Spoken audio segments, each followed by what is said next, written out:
Hey everybody, Matt Burke here. Today I'm going to be reviewing Northern Blood by Jason Michalinsky and Antonio Rojo. This is a book I backed a while ago. I just got the standard tier and it came with this awesome book. This cool, it's a nice trading card, man. A kind of like holofoil, shiny. This badass character on there. And it came with this cool print right here, man. It's got that kind of old school, like, old school comic book cover feel to it, with the Viking skeleton warrior holding up some Nazi heads. Yeah, man. You had me at a Nazi versus dead Vikings. I didn't know what to think other than that was badass fucking metal. I wanted to check it out. The quality of the book's production looks fantastic. The colors really pop on the front and back. I really love that. That would be a really cool black T-shirt or even like a poster. This character's a fucking badass, man. But yeah, basically, like it says with the book, it starts up. It's during the World War II, and it picks up Norway, and you got these these Americans just coming through, and boom, just the action just picks right up out of nowhere. These guys come, Americana, fire in the hole. They're running, go, go, go, boom. It's really cool art. I really dig it. It's really like fast, fluid. Kind of reminds me a little bit of Tony Moore and a little bit like Graham Nolan. A bunch of other influences. Falls into the hole. Love the use of blacks in here. It really builds up the suspense. Carries a lot of weight. And what do you know? They come upon a tunnel. Leads into these Norse doorway, What the hell? He opens it up. You stumble upon this treasure trove. And out of nowhere, crack. Their captain is going to give us a promotion, Klaus. Come on, don't be an idiot. He will take the credit for this in his report to Berlin. Mein Gott, look at all the gold. Big old Viking comes up. Love this shot right here. Just creeping up from behind. Bam, money shot, dude. Just slicing him right down the center. So as you can see, this Viking, he ain't playing around. He ain't taking he oh man, look at that. Off with his head. Boom. He's cleaving it up. And then, bam, right before you even know it, he's already taken them out. The next scene, they already have, the Nazis have this specimen in a bunker. I will say, man, the way that the writer, man, Jason, really did some really good research on here about the World War II. A lot of the names he was dropping matched up with a lot of historical people and events, and yeah, man, I really like what he did with this. There was some scenes in here that kind of reminded me of some of the Italian horror movies, especially the one that I seen not too long ago with these Templar Knights that are resurrected and they come out when these bells are rung in this abbey. It kind of reminded me of that, but with Vikings. The name escapes me though. It's a really cool movie. Yeah, you get this story right here. And then,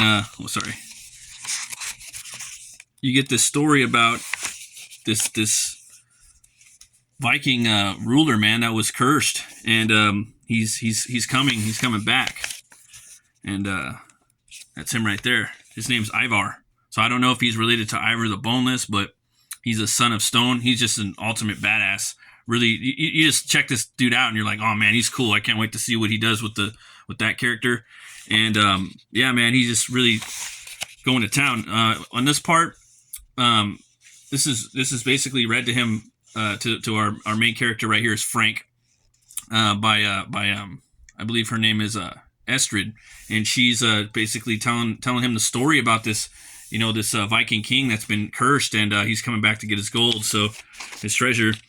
And yeah, man, this really digging the art, man. Yeah, it really reminded me, like Terry Moore, like the old first 6 issues of Walking Dead. I love that stuff. I love what he did with Venom, Daredevil. I'm sorry, Deadpool. And I just got to show you guys what, some of these scenes right here, man. Not spoiling too much. He's getting a little comeuppance on a Yahtzee. He finally gets out. So yeah, they have to team up basically. Astrid and Frank, dude, just to get out of that bunker. So they're trying to fight off the Yahtzees and the Vikings just to survive. And you don't know what's gonna happen. And yeah, check that out. Firefight. They're both putting up a good fight. Look at, oh man, he's just taking them apart. Just cleaving them. Yeah. I will say that I didn't expect the ending to end the way it did. It was freaking epic. It actually ended better than I thought it was gonna be. There was things in here that he didn't put in here, but that didn't need to be in here. But because he did put them in here, it made me love the story even more. And now I can't wait to see what happens in the next book. There's these just little things he did. I don't want to say what he did because it's just gonna give it all away. But yeah, man, the villain was awesome. The ending, it was solid. This book definitely has that pulp feel to it. Very, very story driven, action packed from beginning to end. I would love to see this as a movie or an animated movie or both. Video game would be cool. Like, it's really, really cool. They are going to make a sequel. And one thing I will say that, Frank was, all the characters are really cool. I really like the villain. But this guy right here, man, Ivar, he's definitely my favorite character, and he's just cool, man. He's an awesome design. He's just like this big Solomon Grundian Viking Hulkish character, and from my understanding, they're gonna make a single issue about him that's coming out next before the second book. So you're gonna get like an in-betweequel or kind of like a little like backstory on Ivar. So that's gonna be cool. Definitely, guys, you could check this book out. I give it 2 horns way up. You can get this. This was what was on the crowdfund, so I got the graphic novel, I got the whole book, but now it's broken down. You can get the floppies in stores, or you can get it off the website of the actual publisher, which is Blood Moon Comics. Never heard of Blood Moon Comics, but they got some really cool books over here on their site. You can just buy the books, off floppy formats. They have these really cool covers, Oh wait, whoops. They got these really cool covers on here, issue like 1 through 4. And you could just get them. Just come to the site. You go to all like print titles, and you look for the I believe it's look for Blood Moon, and it'll take you right to there. Yeah, I don't know if that's it, but yeah, if you go to like all print titles, I think that's where I went, and it'll take you right to the books. And yeah, you guys could pick them all up there. See, there's some right here. Go to horror, Northern Blood, brings you to this page right here. Look at that. Look at that fucking metal right there. Really cool. Really cool stuff. So yeah, I'll have a link in there so you guys could check it out. Again, you guys could buy the books off this website. They have a bunch of different variant covers. And if you guys want, you could check out my book.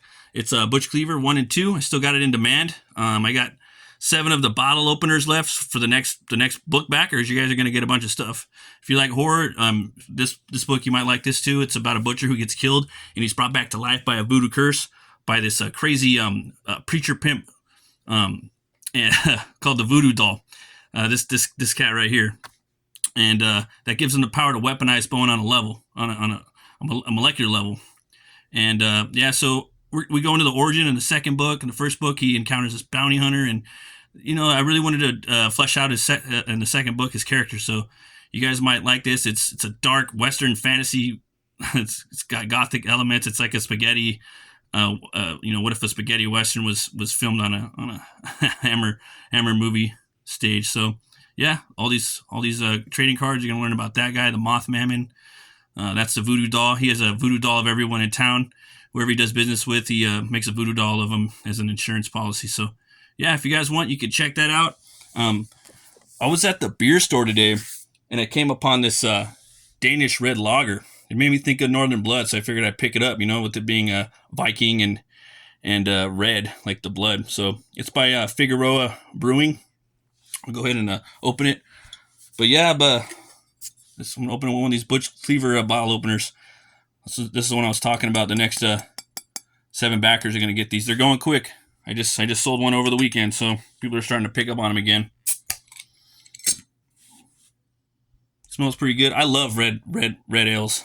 I don't see them too much, but and there's no real thing on here. Usually they have like a little synopsis on the beer, but just some really cool Viking ships. And yeah, I love Viking stuff. I'm a Viking stan, whether it be historic or fictional, what have you. Yeah, go ahead and take a tug at this. It's pretty good. Yeah, it's really, really good. I give it 2 horns way up. Yep, definitely. You guys can check that out. I'm actually working on my Viking book right now too. I've been real busy on that. It's called Hell War. This is a little preview of that right there. So, you know, that should be a fun book. If you guys like Norse stuff, you might like that. Yeah, you guys could pick up Butch Cleaver 2 or the first one right there as well. I got that. I'll have a link in the description for Northern Blood and that too. Thanks for watching, folks. I really appreciate it. Always remember to be bold, be brave, and roll the bones to know your role.